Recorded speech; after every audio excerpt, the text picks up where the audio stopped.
So we're going to start off with the first very interesting question. Can you simplify transcendental meditation using your ocean metaphor?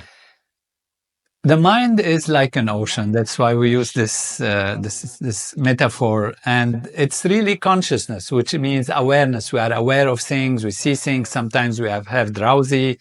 Sometimes we are very alert. Sometimes we sleep. We are not aware of things. And sometimes we dream. All of these are different states of consciousness. But consciousness itself is a very primary field, like an ocean. So it's a big ocean. Imagine a big ocean. That's the metaphor. And on the ocean surface, there are waves. And imagine a thought like a bubble coming from the bottom of the ocean and going up. As it goes up, and naturally in the ocean, the pressure is less. It expands, and then it reaches the surface. And on that surface, we realize we have a thought. We don't know where the thought comes from because our awareness is limited to a very surface value of our consciousness, our field of being, which is this field of awareness, of consciousness. And transcendental meditation is a very simple, natural technique that is practiced by even children from the age of 5 up to whatever age, 120, 130.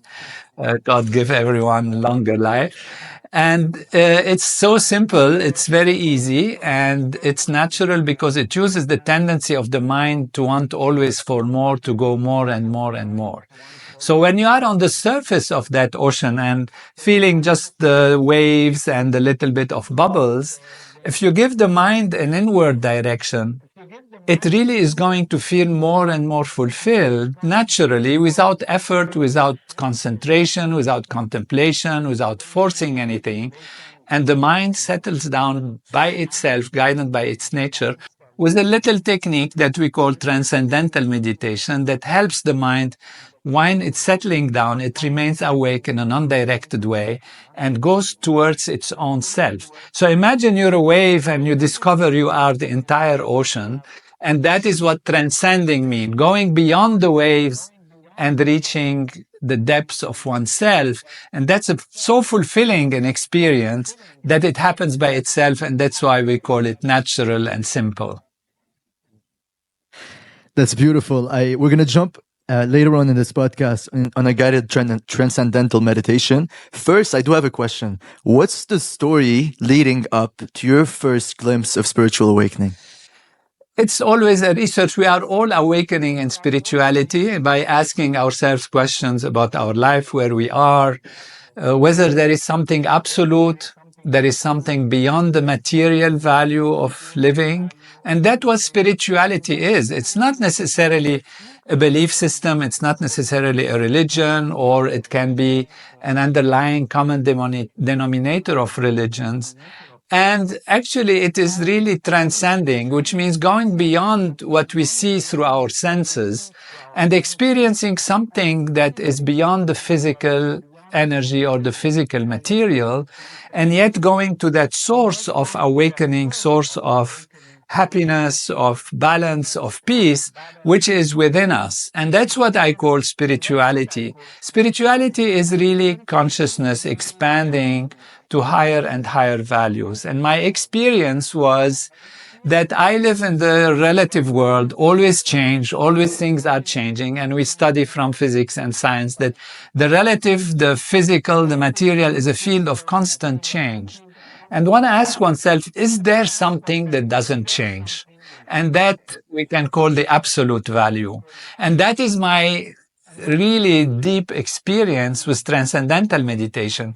When I did dive deeper into my being, deeper into my awareness, my mind and my consciousness, and experience a state which is beyond any thought, beyond any memory, which is completely peaceful and harmonious, and a state of settled being deeply within the self, I experienced truly something absolute. And that is what I really call the experience of supreme spirituality.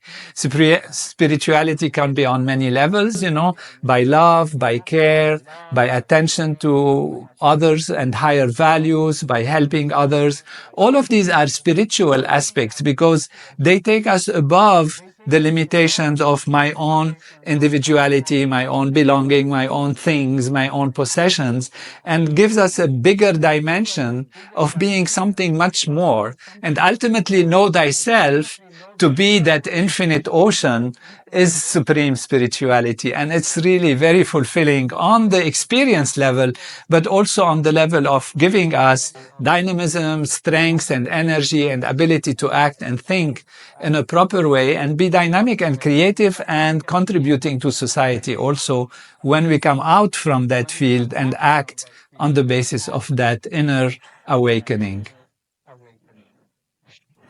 That's beautiful. I want to ask you a question that one of our viewers has asked, which is, what's the difference between religion and meditation? Religion sets up a set of beliefs and creates a situation where you have laws of action and behavior, what is good, what is bad. It connects the individuals with a value that is beyond the normal, natural state of being, which is called divine or God or saints, or different religions have different understanding of that field of being and that field of supernatural, if you like, aspect of life that is stronger, more complete, more powerful, more holistic in a sense than anything. And that's what we call the divine. And so religion is to take you to that divine and gives you guidelines of how to live, what to do, what's good, what's bad, commandments, etc. Transcendental meditation is not at all based on any belief. You don't have to believe in anything for it to work. It's a technique. We call it a technique because whether you know how it works or you don't know how it works, whether you believe in something or you don't believe even in it itself, you just say, I don't believe in transcendental meditation, but you actually practice it, then you experience that inner field of happiness and harmony and silence and peace. And it removes the stresses and the strains and the blocks that actually creates filters and prejudice and feelings of separation from the others. And therefore, what it does, it clears the awareness, it clears consciousness. It gives you that very, very strong platform on which you can actually practice your religion and even understand it more deeply and go through it in a way that is based on direct experience of something more absolute, more profound, and gives you that sense of understanding without any belief, any dogma, any commandments, any kind of ways of life that are required by the traditional formal religions. Interesting. We have a lot of debates, me and my friends. They're Christians, hardcore Christians in Lebanon, and I have found through meditation that deep being inside, the pure consciousness, which you call, and the feeling is just beyond this world. It's a feeling of pure love, pure joy, everything you talk about. And so I know what you say to be truth, and that's why I want to dive deeper, and I want to ask you the question. Actually, Ride with Carmen, which is a viewer of ours, has asked, how do we avoid self-frustration for losing the mantra whilst doing TM? I think you should get checking. There is a procedure to get checking. And to understand that in transcendental meditation, we do not concentrate. We do not force our mind to keep the mantra or not keep the mantra. And therefore, a correct meditation doesn't mean to have the mantra all the time. And for the listeners who, of course, or viewers who do not know what is mantra and what is this we are talking about, during transcendental meditation, we say that the mind dives deep into the ocean of the self. And we said that as it dives deep, it settles down in that ocean of being. Now, we use a sound that has absolutely no meaning. It's a sound which is coming from the ancient tradition of yoga and mental yoga that allows the mind to settle down and keep going down and remaining awake in a non-directed way. Because if that sound had a meaning, then the mind will stick on the surface level of the ocean, because meanings have association. If you use flower, your mind is going to think of flowers, whether you like it or not. It's going to be associated with a certain object. Whatever you think the flower is, you're going to have one way or the other, maybe jump from one flower to another, but that leaves you on the surface of the mind. So we use that sound, which is called mantra, and the term mantra really means a tool of the mind that allows the mind to settle down, guided by its own nature, and yet remain awake in a non-directed way until it transcends. Transcends mean leaving the mantra, getting rid of it actually, not consciously throwing it away, but as you learn the process, you find that the mantra goes away, the thoughts go away, memory goes away, you have nothing in your awareness, and you might say, well, what is there? There is what we call pure awareness, pure consciousness. A consciousness devoid of any sound or any specific value. So if you try to keep the mantra all the time, you are preventing, in a way, this process from happening naturally.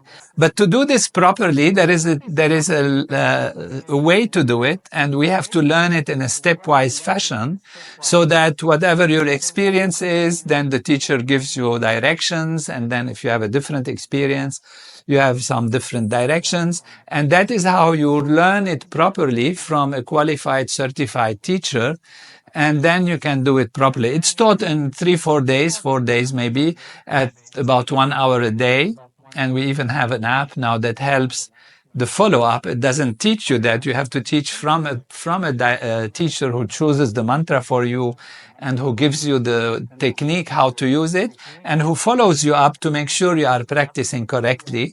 And then you're on your own. You don't belong to anything. You don't depend on anything. It's really do-it-yourself technique.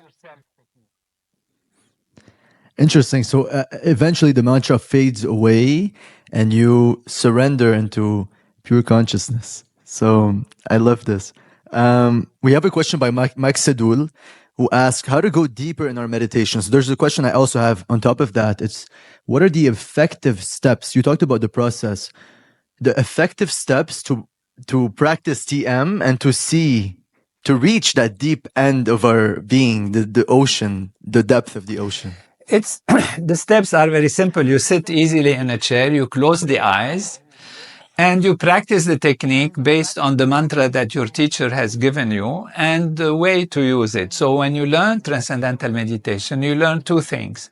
You learn a specific sound that is appropriate for you, for the situation, and you learn how to use it. And these are steps that really are very, very simple. And of course, it's a very powerful technique. There are hundreds of scientific research studies that have been done on it, how it improves the mind, creativity, intelligence, even change in intelligence quotient, the IQ, and students having better grades. It also improves the health. It improves behavior, and it has an effect also on society, because when an individual settles down within themselves, the society and those who surround them feel better and are better. So it's a lot of benefits, and that's why it's really very minimal time required to learn it. You can't just learn it in a book. I can't teach you this like this right now or try to do it together, even though we'll try to do something, but it will not be fully the Transcendental Meditation, but it'll give us an experience, because Fuad wants this to happen. So we can do that. But the real experience, within 4 days, you have it and you own it, and you do it 20 minutes in the morning, 20 minutes in the evening, and it's completely transformative of life and well-being and wholeness and sense of being truly on a spiritual path. At the same time, very practical and very effective in action and in your work and in your ability to handle things, getting more ability to concentrate, more ability to perform things in the right way. So it has all these very practical benefits also, besides the profound, beautiful experience that you get during these few minutes, morning and evening. Tell me more about Maharishi and the impact he had on your life, and how did he deepen your connection to that pure consciousness? Maharishi Mahesh Yogi was a scientist of consciousness. People see him maybe like as if he would be a religious person because he wears the, certain clothes that are traditional from where he comes, from India. And what he brought is the true knowledge about the supreme yoga. Yoga means unity between mind and body, between mind, body, and the environment, unity between us and everything in the universe. And he taught this mental technique. It's a technique that doesn't require physical activity, change in habits, or anything, as we said. And it's a technique that is so profound and that is truly brought on a scientific basis. I like to really let everyone know that Maharishi was a scientist more than a religious teacher because he was not a religion and he said he's not teaching a religion. And transcendental meditation is practiced by all denominations of all Christian denomination, of Muslim denomination, Hindu, Jewish, Buddhist, any kind of belief system that you have in the world. And there are many leaders in those religions, in those belief systems that actually have a leadership role as priests or bishops or whatever in different religions. And they practice this technique and they encourage their people to follow it because it's a very simple technique. So I was very touched by Maharishi's scientific approach to consciousness. How by developing awareness, how by developing the true understanding of what reality is, what life is about, and how we can improve ourselves and yet be from different cultures, different belief systems, and yet have a unity within us and among us, and have peace and harmony in society, because nature delights in diversity, in beauty. A beautiful garden with so many flowers and colors. It's very beautiful. The diversity is very much part of nature, part of all of that. And yet all of this comes from the same field, the field of consciousness. So it's like the sap that nourishes a tree. And the sap comes from the hidden roots under the ground. It takes the nutrients. It's a sap. And it creates nourishment for the different aspects of the trunk, of the leaves, of the branches, of the flowers, of the fruits. They are all ultimately the sap, but appearing in different forms, in different functions that they give. So there is the unity at the basis of diversity. And this is really what Maharishi has taught, this field of discovering oneself and knowing that I am the same as you in the bottom of my heart, in the depths of my being. We are one, we truly are one, yet on the surface we can be different. And those differences are not there to fight with each other, but to actually support each other. Somebody can be a doctor, somebody an engineer, somebody a podcaster, somebody a philosopher, somebody a painter, somebody a plumber, somebody a driver. And we need all of that. And somebody might have creative ideas in one direction, somebody can have creative ideas in the other direction. So if we put them together, we have much more fullness.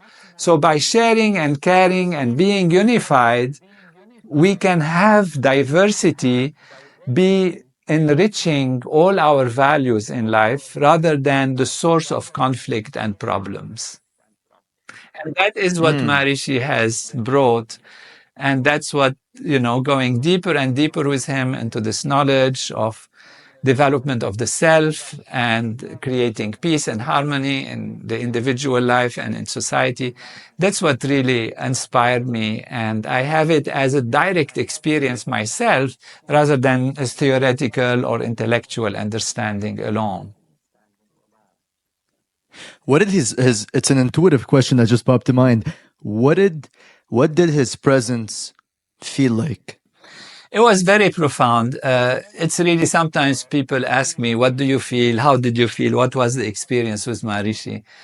And what I felt is radiance of being, very settled, completely peaceful. You really experience peace in this individual. You experience peace and you also experience harmony and happiness.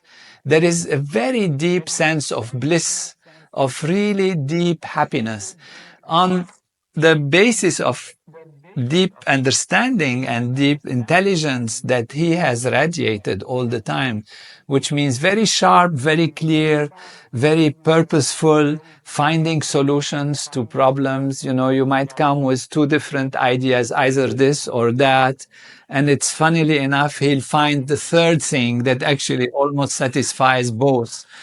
And another thing which was really great was his presence. And when you are with him, you feel you are completely the center of the universe for him. He really, as if, makes you feel that his attention just focuses on you. And it just gives you such an amazing feeling of being present yourself. It elevates you. And it's just that attention which is not wavering. You can see that he's not with you and yet thinking of 20 other things, or half with you, half not with you. And that presence, as you mentioned, is really beautiful, is really grand. That's so beautiful. I always wanted to meet a spiritual teacher that's awakened, or the closest you can get to awakening, and feel his presence. I do have a question for you. A lot of people, to feel that presence inside, that bliss that you talked about, have to close their eyes. But then when they open their eyes and they go through their day, it's a different story. So how do you live a transcended life where you have peace constantly in whatever you do? Well, this is part of what we teach, actually, and that's very important because people ask, what's the purpose, actually, ultimately, of transcending? If it is just for a moment, you know, I feel good for this moment, and then I wake up and I feel like I'm back into struggle. And that is different states of consciousness. So that can take us to really even more advanced thinking that people take at the last day of when they learn Transcendental Meditation. We teach them about something called cosmic consciousness. And the way it works is like that. You have three basic states of consciousness. These are deep sleep, dreaming, and waking states of consciousness. These are the normal, usual states of consciousness. Of course, there are lower states of consciousness that happen if one is in coma or vegetative state and all that. But these are problem states of consciousness. Without those problem states of consciousness, we have three major states of consciousness: sleep, dream, and waking. When you transcend and close the eyes, you have a new state of consciousness, which physiologically has been proven to be different than the other three states of consciousness, which means you have wakeful alertness, very alert, very awake, very sharp, even sharper and more awake and more alert and more present than during waking state. And yet your body is in a very, very deep, relaxed state. This is why we call it a fourth state, because in none of the other states you have this state of consciousness with this deep rest in the body. Because in waking, the body is active and dynamic. In sleep, the body is rested, but it's not awake. In dream, you have a fantasy world, but also the body is actually can be very active. If the dream is scary, you get your heart rate increase, your blood pressure increase. And that state, the scientists have shown, and the first study was done at UCLA and was published in the best journals. A PhD was given for that study that showed that transcending is really a fourth state of consciousness. Now, what happens as you dive into that fourth state of consciousness and experience it on a regular basis, morning and evening, and then you go into activity, some of that state remains with you. At the beginning, a little bit, And then the more activity goes, then you are lost into the objects of life and activity of life. But you dip yourself back again into that state and come back again into activity. And so this repetition of action, activity, and diving deep, and then again action and activity stabilizes that state even during your activity. And that's what leads to what we call a fifth state of consciousness, where even during activity, you are maintaining that transcendental state within you. And that is actually what enlightenment means when we say what is a person is in an enlightened or enlightened state. It's not just somebody who experiences something for a brief moment that is really amazing, but they are living in that all the time. And that is why we gave it this name, cosmic consciousness. So as practice goes on, that state settles down, and then you become a master of your destiny, and actually you are more and more able to control, in a sense, the things that happen to you so that they are always supporting. And people who practice this, you know, we hear it a lot. I was meeting with some great friends from Lebanon recently, past 3-4 days. And they kept mentioning how when they meditate regularly, they feel what they call support of nature, support of life, that things happen to them in a positive way. You know, that luck is no more something we don't know where it comes from or chaotic, but it comes from them being settled in themselves. And then the doors open, things are easier, and there is greater ease in life. You know, to take it to those who don't practice meditation or don't know exactly what I'm mentioning, think of the day when you are, when you wake up after a very good night's sleep. You are very rested, you've had a wonderful night, you're really clear, and then see that a big problem can look like a small thing. Things happen to you, doors open, people respond to you. And that is an experience that is real.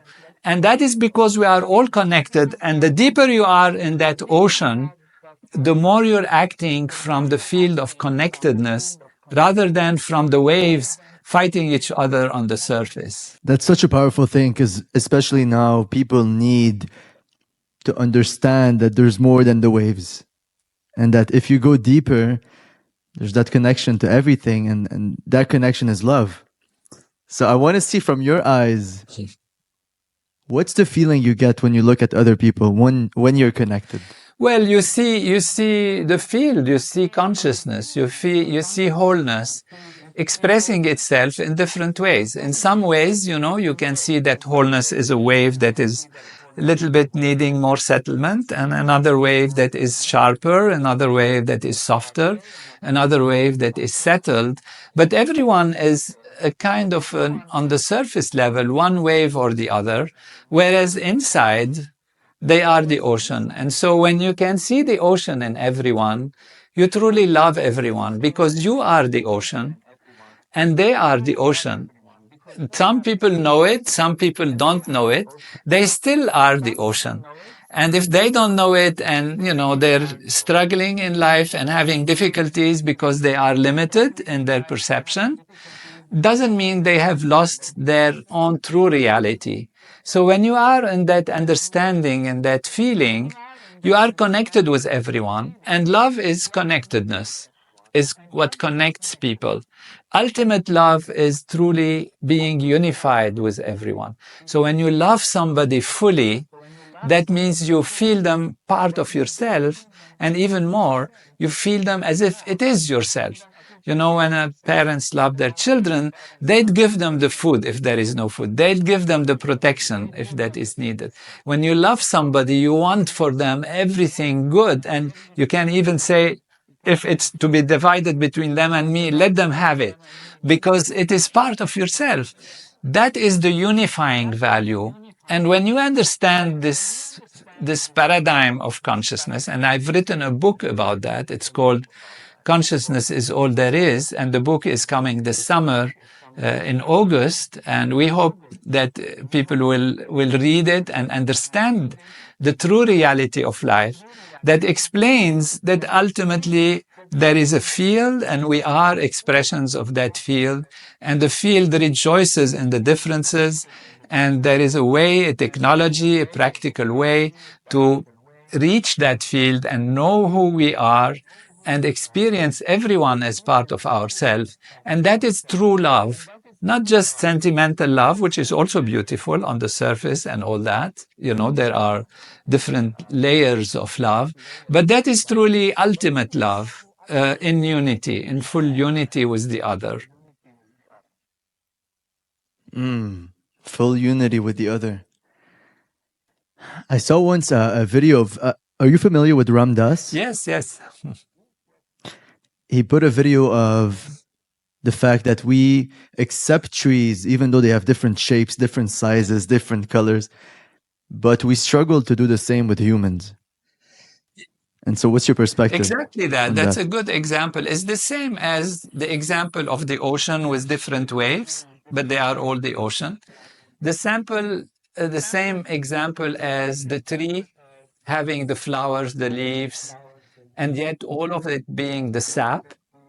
And the same thing as different trees are making a forest. And we as humans, we make a society, we make a nation, we make a world. And because we are separated, we walk separately, then the trees are, stuck on the ground. We think we are truly completely different in our essence, but our essence is the same, even though we are different on the surface. And some are able to experience that, some are not experiencing that, and they need to help them to do that. And that's why there is a technology, a technique, not a belief system. It's good to understand the logic behind it, because that is what inspires you to actually try it. But the logic itself, the philosophy itself, the understanding are not necessary. You might want to learn Transcendental Meditation because it relieves blood pressure, it improves survival for people who have heart disease or strokes, and prevents death, early death. It gives longevity, it gives rejuvenation. And so you might start for all these reasons, which is completely perfect. But what you will find as you practice this is that the other benefits start coming in, the benefits of unity, the benefits of oneness, the benefits of feeling at peace and harmony with the other, and all of these values that we are talking about. I do face this problem. Sometimes I do my meditation, I'm connected. Then I go through my day, I feel the connection, then something happens, and I get either attached to an object or a situation, and the quality of the consciousness just goes down. So, what do you recommend as advice to come back and to go to the depth again? Take a minute before you respond to things. Maybe not even a minute, few seconds. So when you are facing a situation and you feel that you have been drawn by it, just take a few seconds of settling back down, that you are used to doing in meditation, settling back down, and then things will be easier.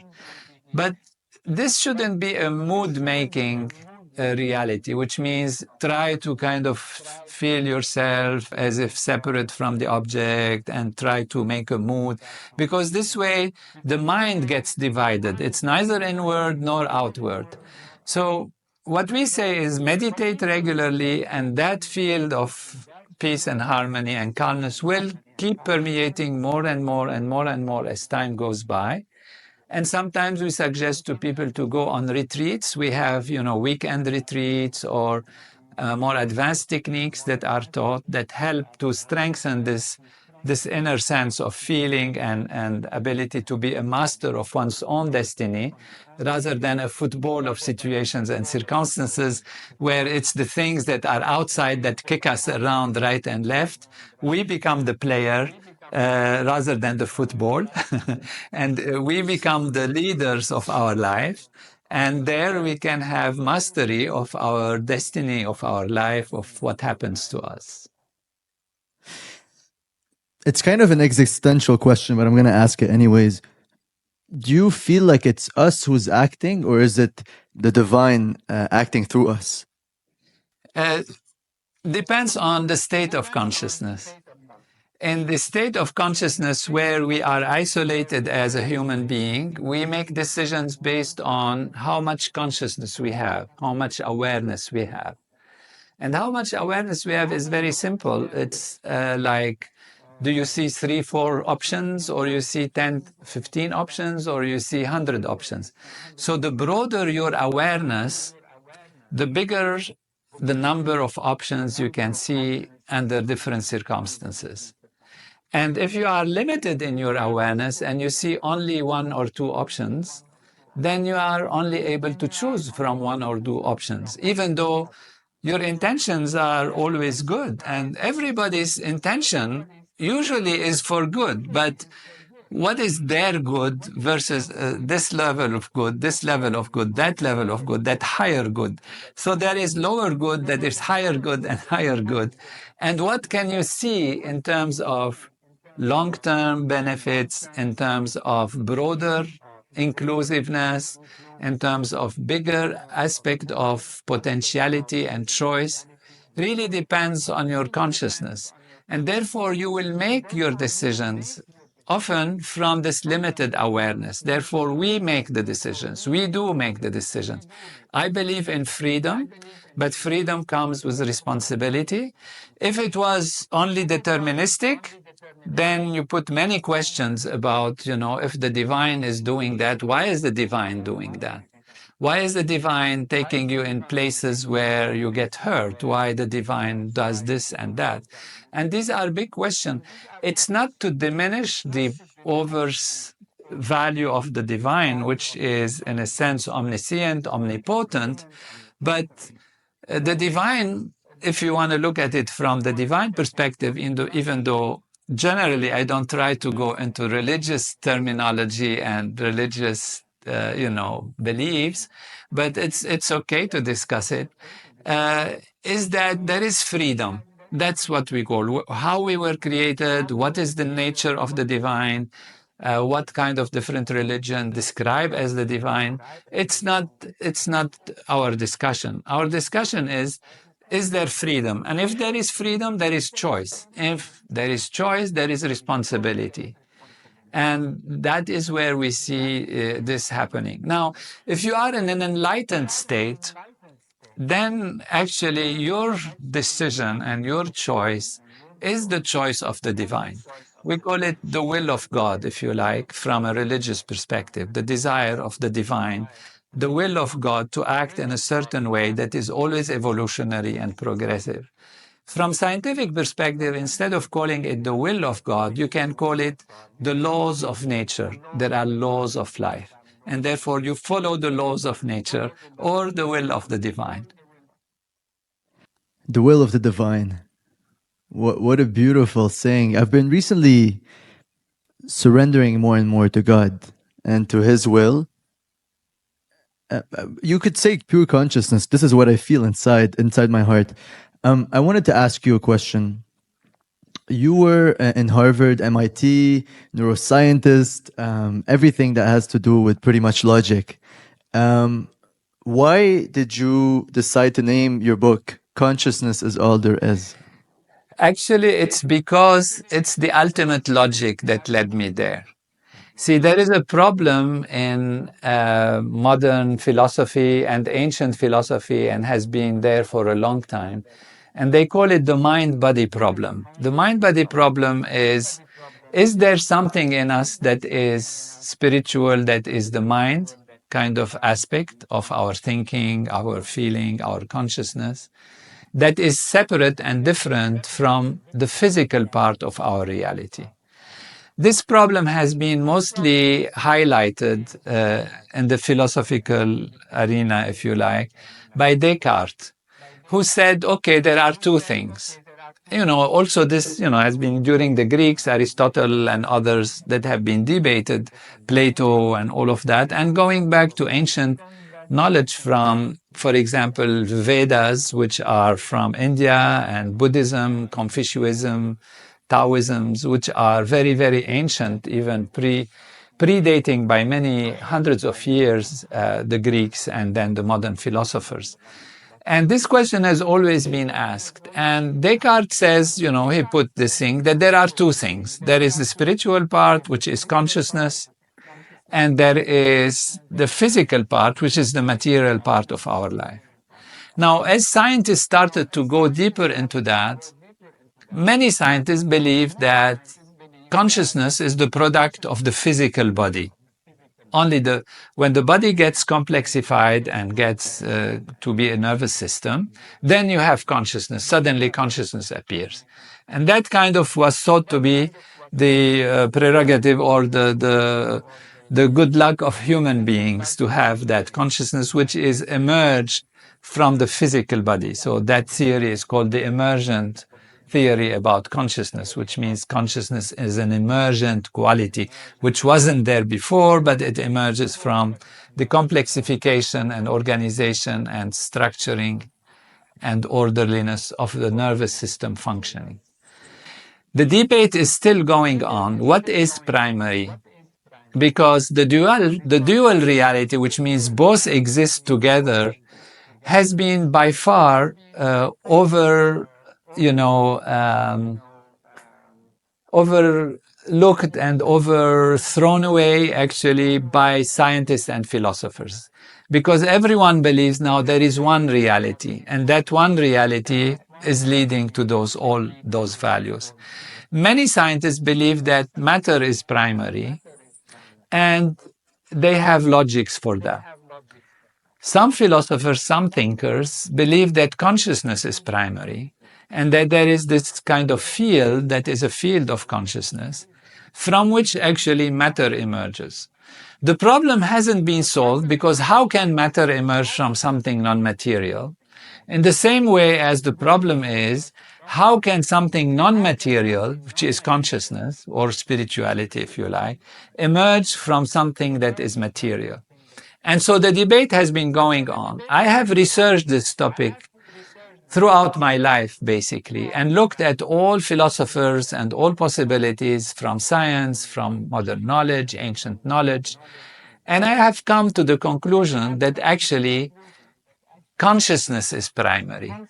The problem has been to show how matter arises then from consciousness or appears in the field of consciousness. And that took me a long time to resolve. And I have come to very solid conclusions based on a lot of evidence and what I would call explanatory power. So a logic that has an explanation for good and bad, meaning of life, for purpose, for freedom and determinism, and all of these big questions that people ask about life.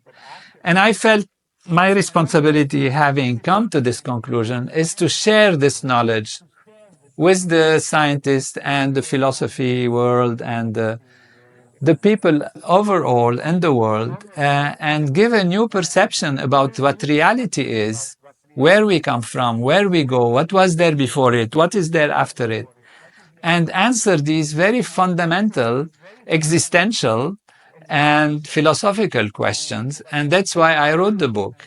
And so all of these questions are answered in this book, Consciousness is All There Is, which in my mind and my understanding is actually a scientific book. It's a science, science is a system. Science is a system of investigation. It's not a dogma. When you say everything is physical, as many scientists say and believe, that is a dogma. Nobody has proven that things are physical. Nobody has proven that what you see through your eyes are the exact things that are out there. You see only one aspect of reality. If you look at light, there is wavelengths of light, and then your eyes see from red to violet. Infrared, they don't see.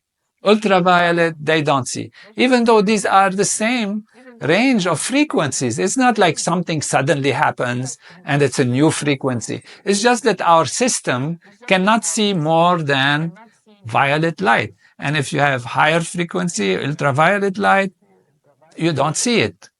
So you're seeing only a part of reality. And that's why scientists are plunging into understanding nature and have actually discovered that the ultimate reality is unified field. It's a unified field. I don't know if we want to go into that, but if you take any molecule, you divide it into pieces, you find atoms. You take any atom, try to look into it, you find elementary particles. You look at these elementary particles, and literally they are waves rather than localized pieces. They have a quality that is localized, but they are in essence, if you go deeper in them, they are waves in a field. And these fields have been defined as electromagnetic, weak force, strong force, and gravitational field. For those who don't, feel inclined about this, don't worry about it. It means there are oceans, and some of them create electricity and magnetism. And what the scientists have found and are looking for more and more is that there is one field that is the source of all these vibrations and reverberations that then on the surface appear as particles that come together to create atoms, that come together to create molecules, molecules come together to create cells, cells come together to create tissues, to create organs, and organs come together to create us as a human being, for example. And so what we truly are deeply, if you keep doing deeper and deeper, we are the field. And so all of these converging evidence gives us very solid scientific belief and scientific conviction that we can say that consciousness is that field, consciousness is the ocean of being, and therefore explain how, that's what I explained in the book, how physicality and materiality appears from this field. So it is, in fact, consciousness is all there is. It's the essence of it all. It's so beautiful how you said it. Exactly. It is for real. It's not a metaphor. It's not just a philosophical inspiration. It's an actual description of reality, what we call ultimate reality, what we call ultimate truth about the reality of things and people and consciousness and how it relates to the body, how it relates to the universe. You just brought back an experience that I had.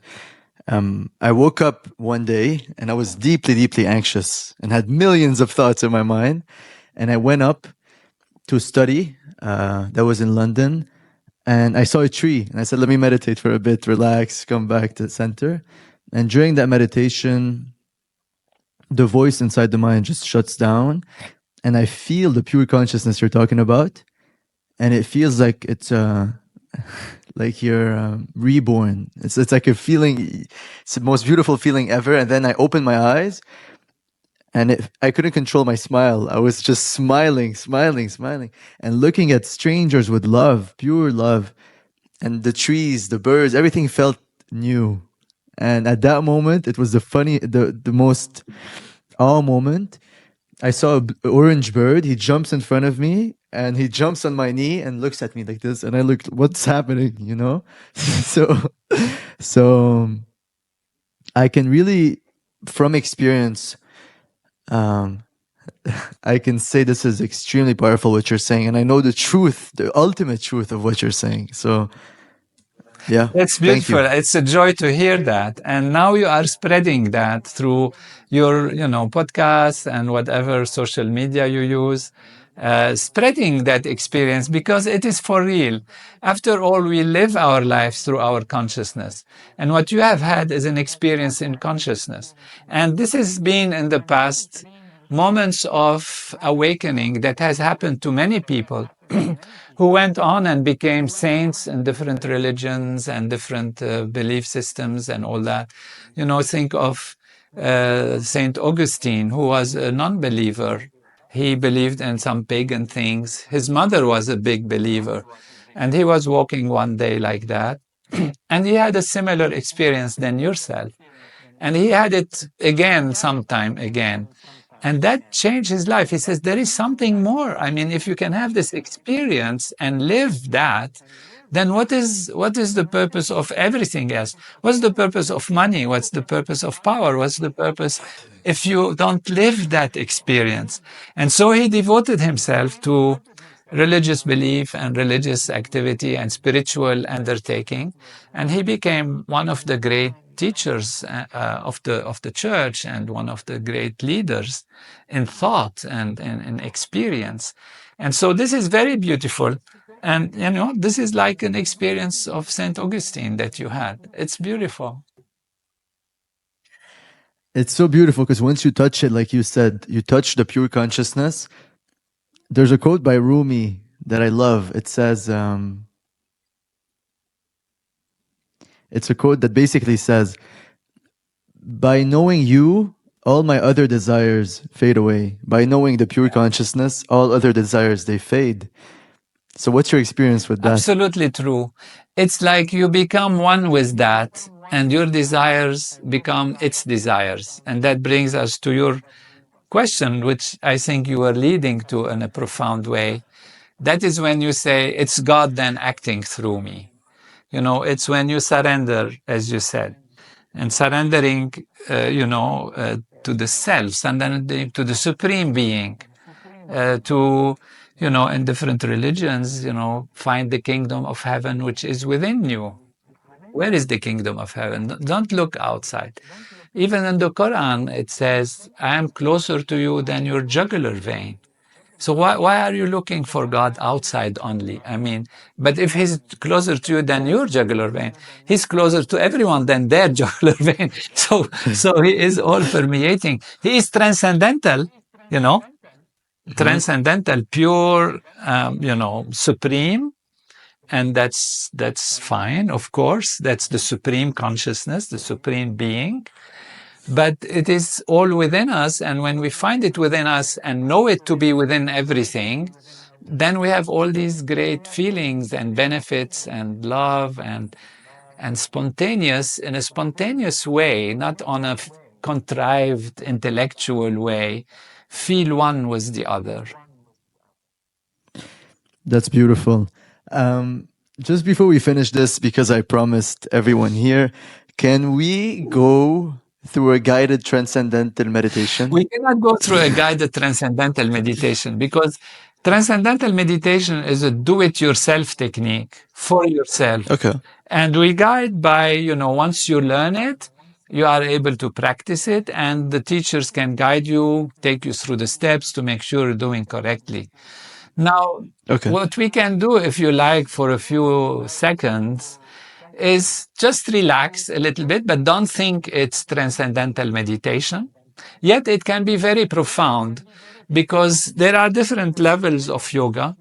And one of them is to take us through different states of relaxing the body and taking it easy. And since the body is also a manifestation of consciousness, when the body relaxes, our awareness also relaxes.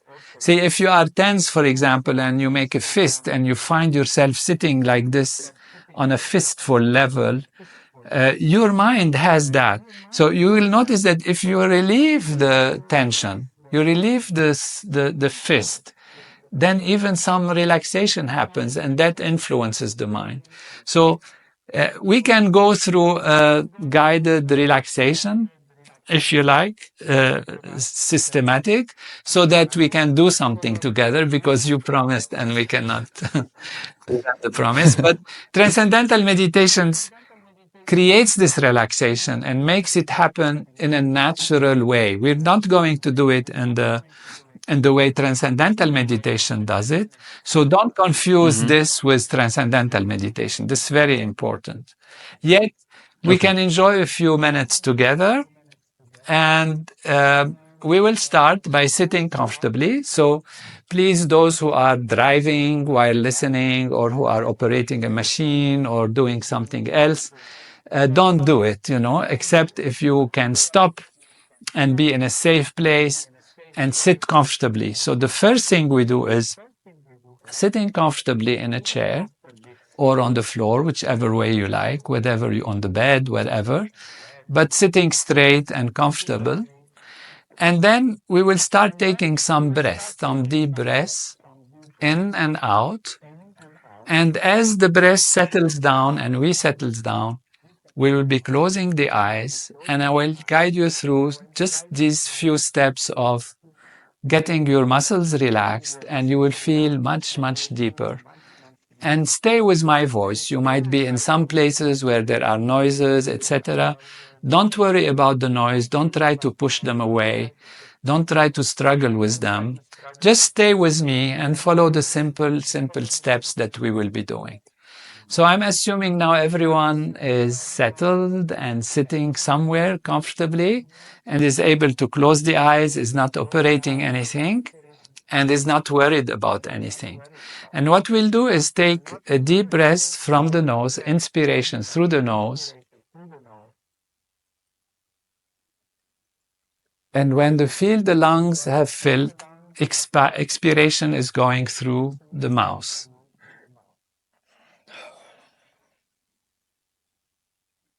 Again, we take inspiration from the nose. And when you inspire through the nose, you might feel that it's your belly that is extending out, actually, because it's the diaphragm that is going down to take the air in. And when you have an expiration through the mouth, the belly, the stomach area, the abdomen, goes inward. If you see a child breathing, that's how they breathe. When they take air in through the nose, the belly expands. At your own rate, you might be not as with me following exactly, but at your own rate. And expiration, the belly goes in. So as we do that, if you start feeling relaxed, whenever you feel to relax and to settle down, you can easily close your eyes and continue taking this breath through the nose comfortably. And when you feel you are filled very comfortably, then breathe out through the mouth. Let's do this 2-3 times more.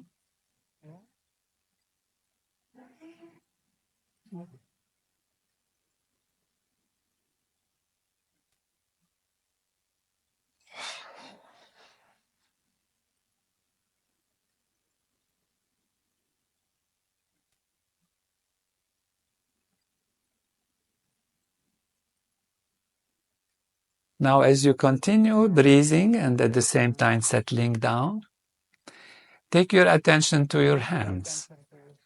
Make sure they are free and open. You're not making a fist. You're not holding to anything. And your hands will open.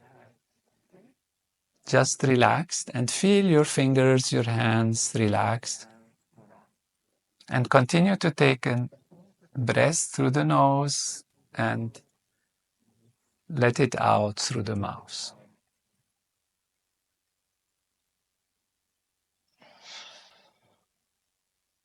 And now feel that your shoulders are hanging away from your ears, so they are relaxed. They're not hanging up like that. You don't have that sense of pushing them up.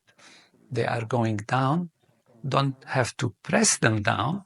Just let them hang from your shoulders. Let your arms and hands hang down from your shoulders. There's a relaxed state on the level of the shoulders. As we continue to take a breath in, and with every breath in and a breath out, deeper and deeper relaxation settles.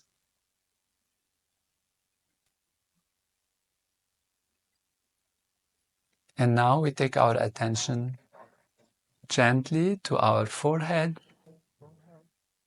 and feel the forehead settling down, relaxed. As we keep listening to my voice and going deeper and deeper,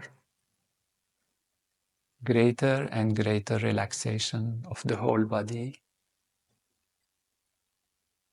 Now our attention goes to the eyes, the small muscles around the eyes. They're completely relaxed. as we relax deeper and deeper. They're so relaxed, they are glued.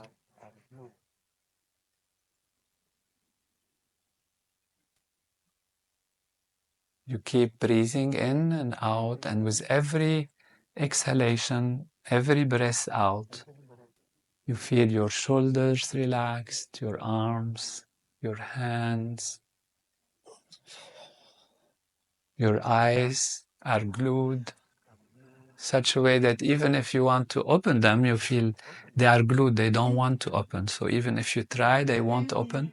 You don't feel like opening them, and they are really glued. You are going deep and deep. Your eyes are glued together. Your face is relaxed. Even the jaw might drop a little. You go deeper and deeper in yourself, in your relaxation. And as if a blanket of relaxation goes throughout your whole body, from the face to the arms, to the legs, to the toes, even all the way. And you feel your toes are so relaxed. It's like when you have been wearing maybe some tight shoes and you remove them, and you feel such relaxation, such a sense of well-being, going deeper and deeper, feeling good inside, feeling well, not minding anything, as you go through this stepwise greater and greater relaxation, not minding anything. There is nothing that matters, just these few moments we have where nothing matters. Nothing at all matters. Give yourself these moments of quiet, of peace, where all the problems go. And now, if some problem comes to mind, if something happens, when you take the inward breath through your nose, feel the energy, the power of life coming through the nose. And as you exhale, as you let the air out through the mouth, feel the problems go, the anxiety go, the depression, the fear goes away. Again, with every breath, you go deeper and deeper into yourself. And with every exhalation, any difficulty, any pain, any problem goes away. You're feeling great, feeling good.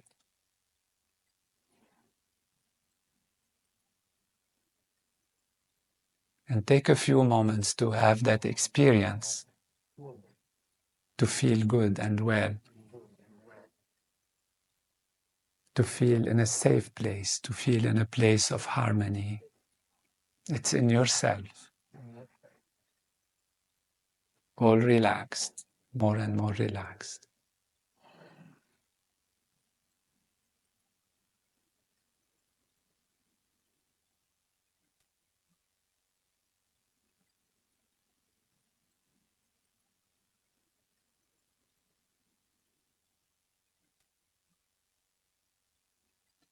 And now we will gradually come back. So take it as it comes. Don't rush it out. You will just first maybe wiggle your fingers, your toes, move your body a little bit, keeping the eyes closed, stretching, taking a deep breath in and out, stretching yourself, and coming back gradually to be with Fuad and myself, and open the eyes, feeling great, feeling good, having gone through this moment of togetherness, moment of well-being and harmony. And this should stay with you as many hours and minutes and even days afterwards. Thank you for joining us, and welcome to Fuad's podcast. Dr. Nader, thank you so much. Thank you. So much. Beautiful. You are a light in this world. And thank you for this meditation and for your time. Thank you all. Be happy. Yalla, ciao. Ciao. Bye. Bye. Bye.